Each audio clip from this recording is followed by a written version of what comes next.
I tried a hardcore Nuzlocke of Pokemon HeartGold using only grass types. Why? Well, because I like to make myself suffer. That's why. This is without a doubt the hardest of hardcore Nuzlockes that I have ever attempted. So let's get right into it. Naturally, I picked Chikorita as my starter, naming this cute little guy Parsley. He's joined by a couple of his Herbie pals, Sage the Bellsprout and Cilantro the Hoppip, and that's all the eligible encounters before the first gym.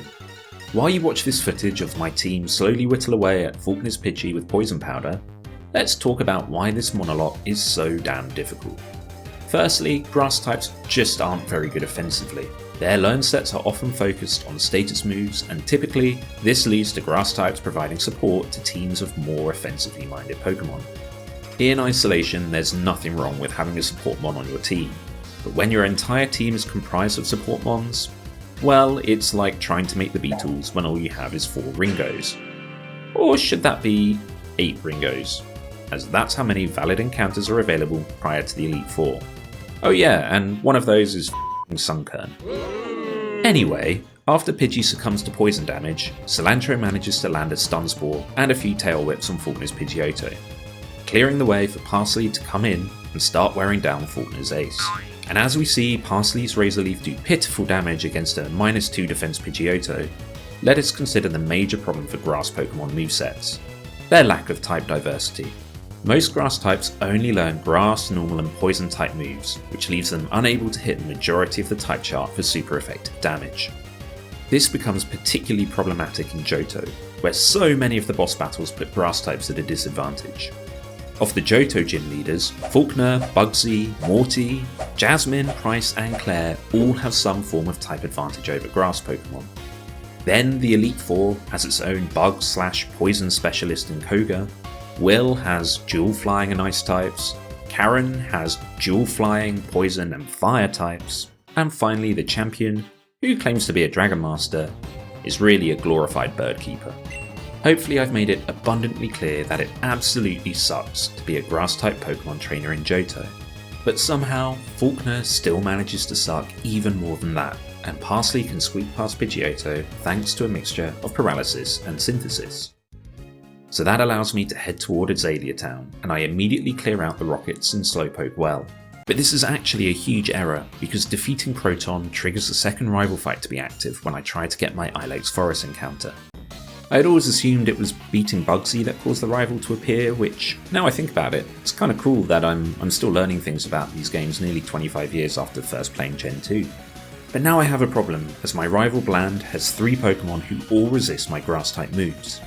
Bellsprout does manage to land a Sleep Powder on his Ghastly, but this just triggers a switch to Quilava, with my rival's ace nearly OHKOing Sage with an Ember.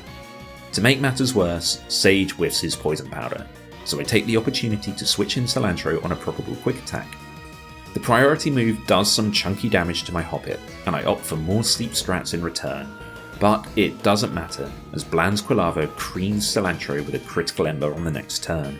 Strangely, Quilava then decides to stop attacking and just spam Leer and Smokescreen, which does allow me to get out of the fight with the rest of the team alive, but with a death so early on and a formidable foe in Bugsy Scyther up next, it's definitely time for Attempt 2. Attempt 2 starts off much the same as Attempt 1, with Parsley, Sage and Cilantro combining to win another war of attrition with Faulkner's Birds, but this time, upon reaching Azalea Town, I head straight to Ilex Forest to pick up my 4th encounter, Basil the Oddish. It's also important to note that this time around I have delayed Chikorita's evolution by a level, so that he learns Reflect at level 17 before the Bugsy level cap. And speaking of Bugsy, if you thought that Faulkner was tough, well, Bugsy is the devil himself. Or more specifically, his U-turning Scyther with Technician Quick Attack is. By leading Bayleaf, who can survive all but one U-turn damage rolls, I can get a Reflect set up, which will help my team wear down his less dangerous Cocoon-themed party members.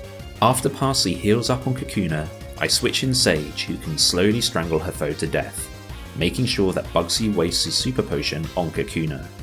And more importantly, this secures a level up for Bayleaf. Sage's reward for all this hard work is to then immediately receive a Quick Attack to the face, taking one for the team to allow Parsley to come back in for free. This sacrifice hurts, but there's only one way to beat Bugsy with the options I have available. With Bayleaf at nearly full health and now at level 18, this ensures he will survive any attack from Scyther, provided it doesn't crit, so I can get another Reflect up and also put Bugsy's ace on a timer with Poison Powder. But of course, Parsley's attack misses, meaning we must repeat the trick on the next turn. Thanks to the +2 defense boost from Reflect, Scyther just opts for Leer on both turns, and Bayleaf's attack connects at the second time of asking, so we're still in with a chance of winning this battle. With Leer and Reflect cancelling each other out, Parsley is still not dead to a single U-turn, so I can safely switch in Cilantro on another Leer.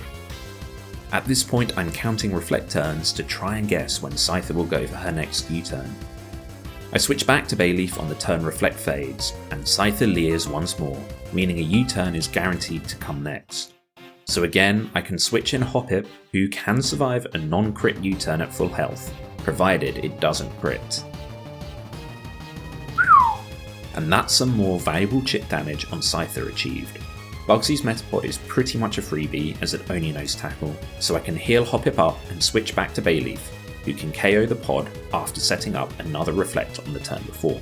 This just leaves Scyther, who I have no meaningful way of damaging, save for hoping that my team can survive enough hits to let the poison damage do the rest.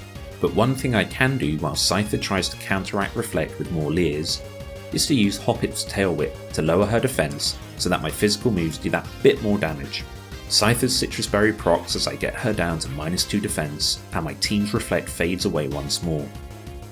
On 16 HP, Hoppip is dead to all of Scyther's quick attacks, so this gives me the opportunity to switch without having to tank a U-turn, and this is where my new encounter Basil the Oddish comes in clutch.